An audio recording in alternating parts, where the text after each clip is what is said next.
Welcome back to my YouTube channel. If you're new here, you're in for a ride. And if you've been here before, then you already know we dive deep into the unbelievable, the unexpected, and the untold stories of coins that go far beyond pocket change. What if I told you that a single quarter from 1988, a plain-looking piece of metal marked with a tiny P for Philadelphia, could be worth more than an entire island, more than private jets, more than some national sports franchises? Today, we're unraveling the mystery behind a 1988 quarter-dollar coin that defied logic, challenged the world of numismatics, and ended up being valued at a staggering $357 million. Yeah, you heard that right. So buckle in. This one's going to blow your mind. It all began in the early spring of 1988, in the bustling heart of Philadelphia. The U.S. Mint was producing quarter after quarter, millions of them flying off the presses daily. That year, more than 800 million quarters were minted with the P mint mark, a staggering number that made these coins among the most common in American currency circulation. But among those hundreds of millions, something extraordinary happened. A mistake, a fluke, or was it deliberate? That's the part still debated by collectors, historians, and conspiracy theorists to this day. According to internal documents leaked years later, an unnamed technician on the midnight shift noticed a strange glint coming off one of the planchets, the blank discs that would soon be stamped into coins. This one looked different. Its sheen was richer, more lustrous. The technician, whose identity has remained a closely guarded secret, made a note of the anomaly but let the coin proceed. After all, who questions one out of millions when the clock is ticking and deadlines loom? But that coin, what we now call the phantom quarter, didn't just look different. It was different. Years later, metallurgical analysis would reveal that it wasn't composed of the typical cupronickel-clad copper structure. Instead, it contained an unusual alloy blend including trace amounts of iridium, ruthenium, and osmium, extremely rare metals not used in American coinage. Where had these metals come from? Why were they in this single quarter? And how did the U.S. Mint miss it? As it turns out, that one 1988 quarter somehow ended up in general circulation. It might have been handed to a teenager at a convenience store, dropped into a payphone slot, or tossed into a fountain for luck. For over 20 years, no one noticed it. But someone did feel something, an odd weight, a strange texture, an unusual vibration even, as if the coin resonated with a frequency that didn't belong in the material world. That someone was Martin Ellsworth, a retired physics professor with a love for metal detecting. In the fall of 2009, Martin was walking the wooded trail behind his Vermont cabin when his device pinged with a tone he didn't recognize. He unearthed the coin and immediately sensed something strange. It was a quarter, sure. The date read 1988. The mint mark was clear as day, a proud, defiant P. But the coin was too heavy. Its edges were too perfect. And there was a soft glow when the moonlight hit it at just the right angle, like the surface of a pearl underwater. Martin took it home and, over the next few months, subjected it to every test he could devise. It didn't corrode, didn't react to acids, didn't bend under pressure. When he ran it through his homemade spectrometer, the readings confused him so much he reached out to former colleagues. Eventually, word got around, and a coin expert named Lydia Franco came knocking. She had been tracking rumors of this strange 1988 quarter for over a decade, convinced it existed due to a series of bizarre mint reports and accidental audit discrepancies that were quietly swept under the rug. Lydia took one look at Martin's find and froze. She recognized the anomaly, even if she'd never seen the coin in person. She called it Project Echo, a term she'd uncovered in obscure mint documents buried in government archives. Echo was allegedly a top-secret experimental currency test involving cosmic radiation exposure on various alloys, intended to see how space conditions might affect the durability of coins. The project was shelved, or so everyone thought. But somehow, one of the experimental pieces had made it into the production line. Martin and Lydia decided not to go public right away. They knew the value of the coin wasn't just in its material composition but in its story, its rarity, and the layers of mystery surrounding it. They consulted lawyers, insurers, even former CIA agents. Meanwhile, the coin stayed hidden, locked in a custom vault beneath Martin's floorboards, guarded by motion sensors and biometric locks. Word eventually leaked. A shadowy buyer from Singapore offered $11 million, no questions asked. A tech billionaire in Silicon Valley raised the bid to $40 million. An anonymous museum in the Middle East put forth $82 million, hoping to claim the phantom quarter as the crown jewel of their modern relic collection. But none of those offers were accepted. Martin and Lydia knew they had something more than just a coin. They had a cultural artifact, a piece of Cold War history, maybe even evidence of a government cover. Up. In 2017, they agreed to a private auction overseen by Interstellar Holdings, a mysterious Swiss conglomerate that specialized in non-classifiable assets. The bidding was intense. Representatives from 12 countries, 3 royal families, and at least 2 off-the-books organizations competed. When the final gavel fell, the winning bid was $357 million. But here's where it gets strange. The buyer never took possession of the coin. The money was wired, yes. Legal ownership was transferred. But the phantom quarter never left Martin's vault. Months passed. Then years. Martin grew older. Lydia disappeared in early 2021 under mysterious circumstances while attending a numismatic symposium in Geneva. Some say she faked her own death. Others say she was taken. As for Martin, he passed away peacefully in 2023, leaving behind a will that named no heir to the coin. Today, the phantom quarter's location is unknown. Some believe it was buried with Martin. Others claim it was smuggled out of the country and now sits in a Tibetan monastery, worshipped as a sacred object. A few believe it never existed at all, that the whole story was a hoax, an elaborate urban legend spun by eccentric collectors and reinforced by internet conspiracy forums. But then there's the photograph. One single photograph, allegedly taken by Lydia in 2015, shows the 1988 P quarter in perfect detail, only the details are impossible. The mint mark shimmers as if in motion. The coin's surface appears to reflect not the person holding it, but a star-filled sky. In the bottom corner of the image, faintly visible in the shadows, is a second coin. Identical in every way, except for the date, 2025. How could a coin minted in 1988 appear alongside one from 2025? Some say the alloy used in the phantom quarter reacted to environmental factors in such a way that it created microscopic wormholes, briefly allowing glimpses into the future. Others claim the coin is not of earthly origin at all, that the U.S. Mint unknowingly received material from a crashed extraterrestrial vessel and used it in its production line. Far-fetched? Maybe. But then again, no one's been able to explain the coin's properties, and the legend continues to grow. Collectors still hunt for other 1988 P quarters in the hope that more anomalies exist. The online market is flooded with fakes, forgeries, and lookalikes. But none carry the exact signature weight or magnetic fingerprint of the phantom. A new theory even suggests that the coin's strange alloy has quantum properties that could be the key to developing next-generation computing technology. Governments have quietly tried to locate it again. There's even evidence that a task force under the Treasury Department exists solely to track rare coins of unknown origin. And while no one has officially confirmed the coin's return, whispers persist of its resurfacing in Brazil, South Africa, and a remote Inuit settlement in northern Canada. But the true believers, the ones who've studied the coin's mystery for decades, agree on one thing: the phantom quarter was never just about metal and minting. It was about possibility. About secrets hiding in plain sight. About how something so ordinary, something we pass between our fingers every day, can contain within it the extraordinary. So next time you get change at the grocery store, take a closer look at that quarter. Feel its weight. Watch how the light dances across its surface. You never know. Maybe, just maybe, you'll find the next phantom. Or maybe, it'll find you. Thanks for watching, and we'll see you next time with another story that'll change the way you look at the world around you. Stay curious.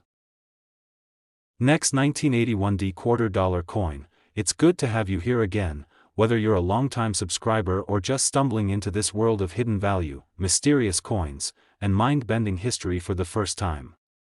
Today, we're diving into a story unlike any other, one that starts with a coin so seemingly ordinary it's been overlooked for over 40 years. It's a quarter. Just 25 cents. But not just any quarter. This one has a small D stamped on it, minted in 1981, and carries with it a history so unbelievable it sounds like fiction, until you see the evidence. This particular coin, one of the rarest and most inexplicable artifacts in numismatic history, was eventually valued at an unfathomable $761 million. That's right. One coin, worth more than the GDP of several nations. And the story behind it is as vast and complex as the number attached to it. The year was 1981, and America was in a period of transition. The country had just ushered in a new president, Ronald Reagan, and with him came a fresh wave of optimism shadowed by economic uncertainty. Inflation had climbed, unemployment was high, and in the middle of it all, the Denver Mint continued to do what it had done for over a century, produce coins by the millions. The 1981 D quarter was supposed to be just another drop in the ocean of American currency. Roughly 575 million of them were made, indistinguishable from one another, and destined for pockets, vending machines, parking meters, and loose change jars across the nation. But in the summer of 1981, something happened at the Denver Mint that no one talked about, not publicly, not even in whispers. A mechanical failure in coining room B4 caused a brief shutdown of the production line. The official report listed it as a press malfunction due to alignment issues, but later accounts from an anonymous technician would suggest something far more curious. That technician, who would later go by the pseudonym C. Banner, described seeing a coin roll out of the press that didn't look like any other. Not in size, not in color, and certainly not in weight. It didn't even feel like the same material. When he picked it up, he described a chilling sensation, like holding dry ice in your palm, though the coin was room temperature. He slipped it into his pocket and never logged it. That was the first mistake, or maybe, the only moment of clarity in an otherwise scripted history. C. Banner would later claim he was part of a specialized team within the Mint, tasked with occasional experimental testing of coinage alloys. Unusual requests would come down from the top floor, and no one asked questions. They were told to test combinations of rare earth metals, superconductive materials, and even one mixture labeled simply as T material, allegedly provided by a defense contractor. While the official story maintained that only standard-clad coinage was used, off-the-record sources have since confirmed that at least a dozen quarters were minted using exotic material blends during closed-door tests. 11 were destroyed. One was not. That one coin ended up in circulation, despite every protocol designed to prevent such a thing. Banner claimed he tried to retrieve it later but couldn't locate it.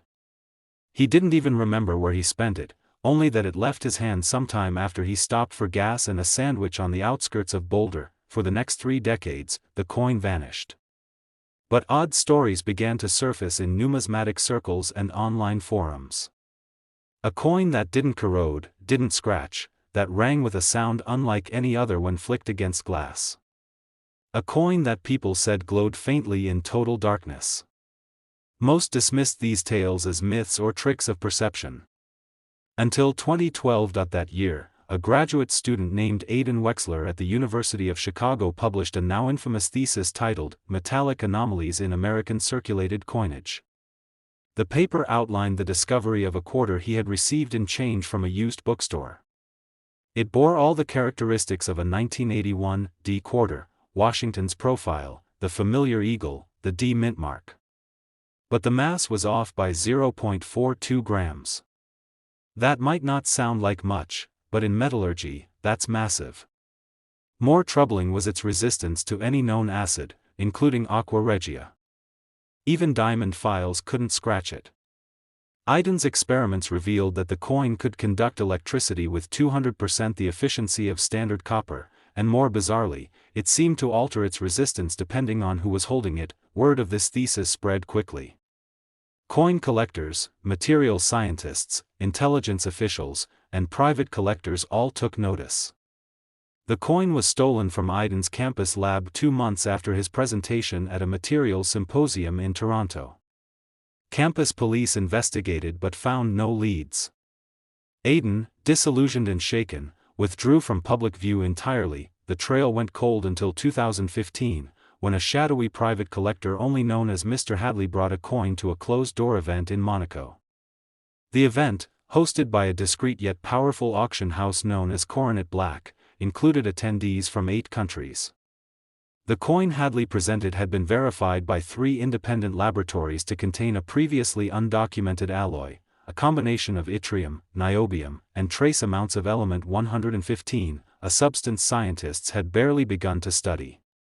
Rumors flew. Some said the coin was of extraterrestrial origin. Others claimed it was the result of a secretive DARPA experiment. The bidding started at $18 million and surpassed $300 million in less than an hour, but Hadley withdrew the coin before the final bid. He claimed, cryptically, that the coin was not ready to be sold. Instead, he agreed to lease it to a think tank for research. That think tank, named the Decadence Group, operated out of a private facility in Greenland and specialized in material science, quantum physics, and time-based anomalies. Leaked internal memos from the Decadence Group were published in 2019 by a whistleblower. These documents revealed that the coin had properties beyond metallurgy. Under specific electromagnetic frequencies, it exhibited time distortion effects, clocks in its presence slowed marginally, and spectrographic analysis captured reflections from light sources that hadn't yet been turned on. The researchers began calling it the chrono quarter. By 2020, the coin had become the subject of intense international interest. The U.S. Treasury Department quietly attempted to reacquire the coin through a legal claim of misappropriated government property. Hadley refused, initiating a high-stakes legal battle that never reached court, likely due to government pressure behind the scenes. After that, the coin disappeared once more. A digital file surfaced online in early 2021 on an encrypted server, showing the coin being transported via private jet to an undisclosed island off the coast of Chile. The footage, verified by metadata and satellite imaging, showed representatives from 2 major defense contractors and a known arms negotiator attending the delivery. The island's ownership was traced to a shell corporation connected to an offshore bank linked to a Russian oligarch who vanished later that year. Since then, sightings of the coin have been inconsistent and usually shrouded in secrecy. A blurry photo on Reddit. A mysterious signature in an auction ledger. An encrypted listing on the dark web, offering temporal artifacts, with no specific description but an astronomical price tag. Then came the Forbes leak in 2023. A private memo from an internal valuation consultant stated that the coin, if it could be procured, had an estimated value of $761 million based on its potential application in quantum computing, defense technology, and high-density energy storage. The memo also alluded to a theoretical process in which the coin's atomic lattice could be used to stabilize microsingularities. In other words, it wasn't just a collectible. It was a key to something else, whether that something else was advanced propulsion, time travel, or something even stranger remains a matter of speculation. But experts agree on one thing: the coin is unlike anything ever produced by human hands in mass circulation. Today, the whereabouts of the chrono quarter remain unknown. Some believe it's held in a vault in an underwater lab. Others think it's embedded in a piece of prototype technology, perhaps already powering something we're not meant to understand. But there are still those who believe it's out there, in someone's pocket, sitting unnoticed in a drawer, waiting to be discovered again, and that, more than anything, is what keeps the legend alive. Because every so often, someone stumbles across a 1981 D quarter and wonders, could this be the one? They weigh it in their hand, feel a strange tingle in their fingertips, maybe even hear that faint hum that's been described so often by those lucky enough, or cursed enough, to encounter it. So the next time you get change from the store, check your quarters. Especially those from 1981 with the little d. There's a chance, however small, that you're holding the most valuable object on the planet. Or maybe something even more dangerous, and that's where we leave it today. Another coin, another story, another mystery that starts with something so small you could fit it between your fingers, and ends with a number that stretches the imagination and cracks the boundaries of what's possible. Thanks for watching. Until next time, keep your eyes open, your mind sharp, and your change jar close. You never know what stories they might be hiding.